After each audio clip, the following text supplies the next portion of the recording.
Rejoignez dès à présent la grande famille des abonnés de votre chaîne Sika TV sur les réseaux sociaux.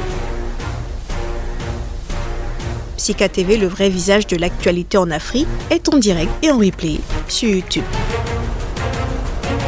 Abonnez-vous et cliquez sur la cloche de notification pour ne rien rater. Nous sommes également présents sur Facebook et sur Twitter.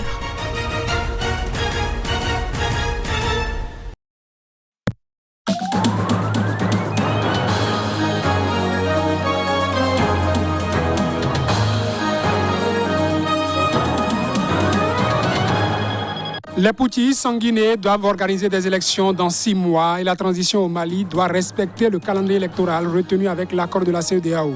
Son président en exercice l'a soutenu devant l'Assemblée générale des Nations unies. Pendant ce temps, les Maliens manifestent en soutien aux autorités de la transition. Ils étaient des milliers dans les rues de Bamako.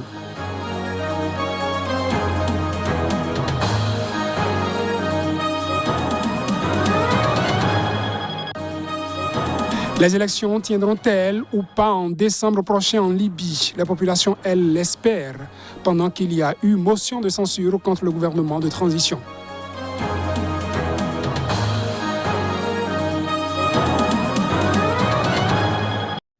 Heureux de vous retrouver à ce journal, mesdames et messieurs, bienvenue. L'actualité politique en Guinée-Conakry et au Mali était l'un des sujets abordés par le président en exercice de la CEDEAO devant l'Assemblée générale des Nations unies ce mercredi, sur le respect de l'échéance de la transition devant aboutir à la mise en place de gouvernements démocratiques dans les deux pays. La CEDEAO dit rester sur sa position. Suivons des propos du président ghanéen Nana Akufo-Addo qui assure la présidence tournante de l'instance à propos.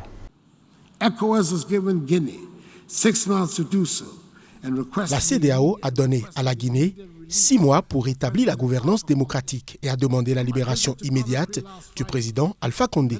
Lors de ma visite à Conakry vendredi dernier, les chefs militaires ont indiqué leur volonté de procéder à sa libération et nous espérons qu'ils tiendront parole.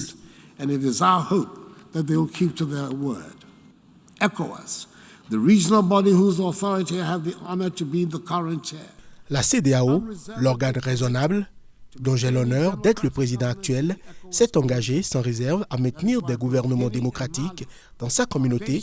C'est pourquoi la Guinée et le Mali, membres fondateurs de la communauté, ont été suspendus en attendant le rétablissement de la gouvernance démocratique.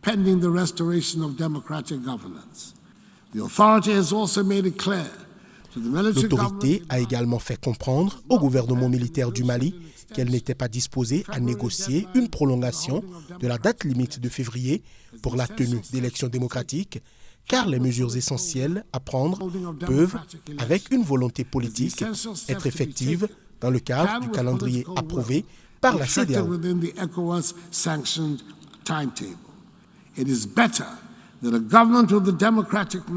Il est préférable qu'un gouvernement doté d'un mandat démocratique soit mis en place le plus rapidement possible afin de mettre en œuvre les réformes nécessaires à la stabilité et à la croissance future du Mali, renforçant ainsi la capacité de la lutte contre le terrorisme au Mali et dans l'ensemble du Sahel.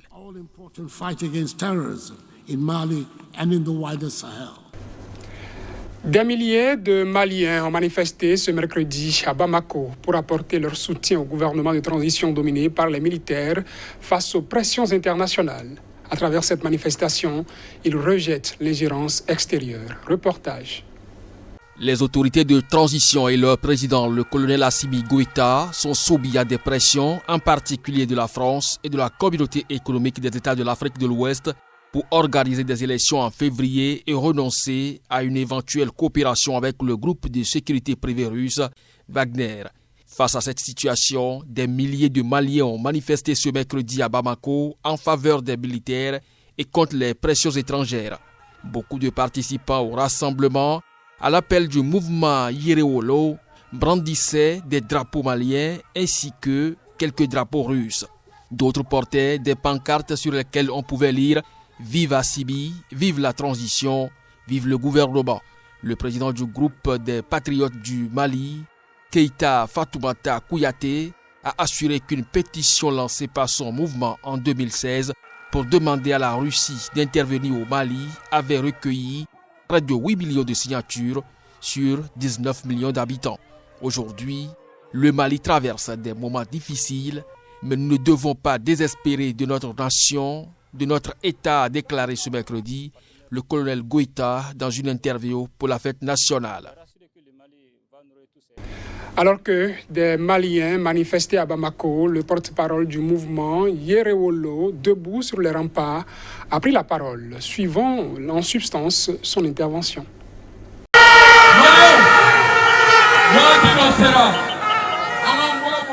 Peuple du Mali, il est temps que nous nous tendons la main. Après 10 ans d'exactions, nous tendons la main à ceux qui ont pris les armes contre leur propre pays. Rien ne peut justifier cela. Ce sont des Maliens aussi. Le pardon doit demeurer. Nous sommes patients et c'est la raison pour laquelle nous avons pu nous mobiliser ici devant l'Institut français, sans violence. Et c'est cela, être malien.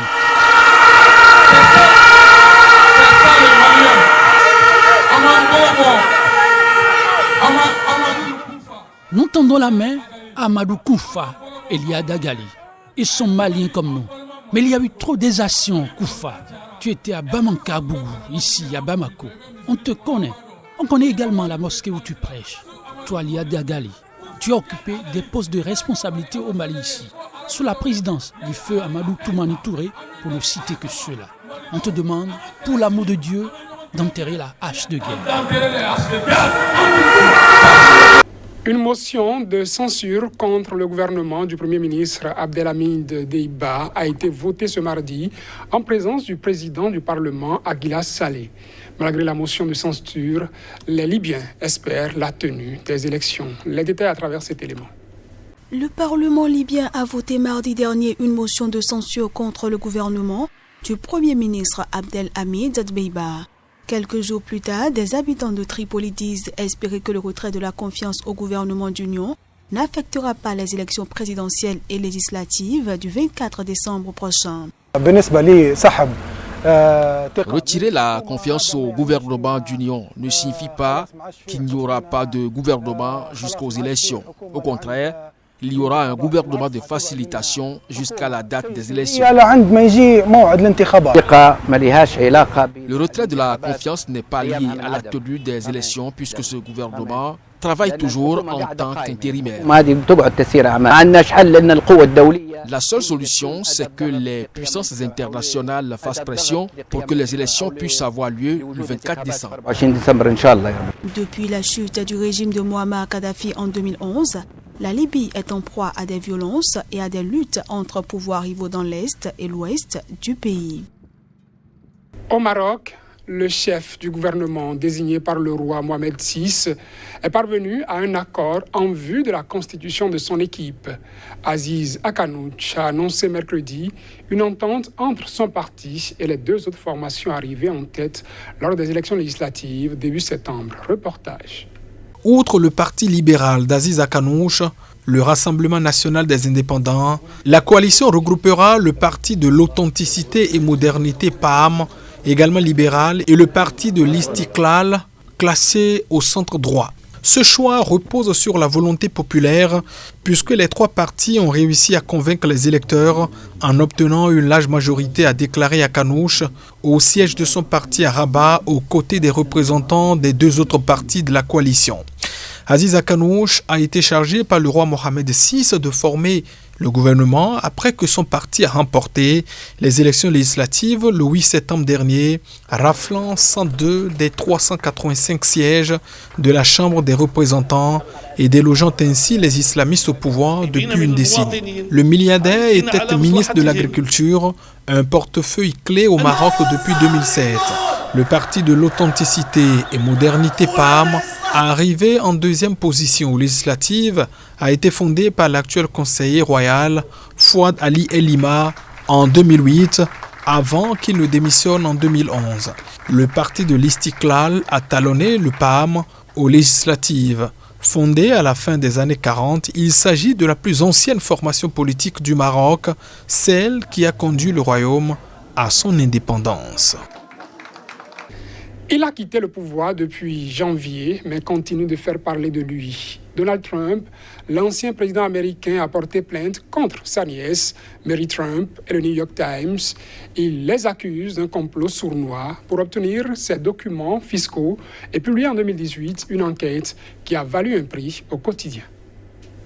La plainte de 27 pages estimant à 100 millions de dollars les dommages subis a été déposée mardi dans l'État de New York. Elle accuse 3 journalistes du New York Times d'avoir mené une vaste croisade pour obtenir des documents fiscaux confidentiels de Donald Trump. Elle reproche aux mises en cause, motivées par une vendetta personnelle, un complot sournois pour obtenir des documents confidentiels et hautement sensibles qu'ils ont exploités pour leur seul bénéfice et utilisés comme moyen de légitimer leurs travaux publiés.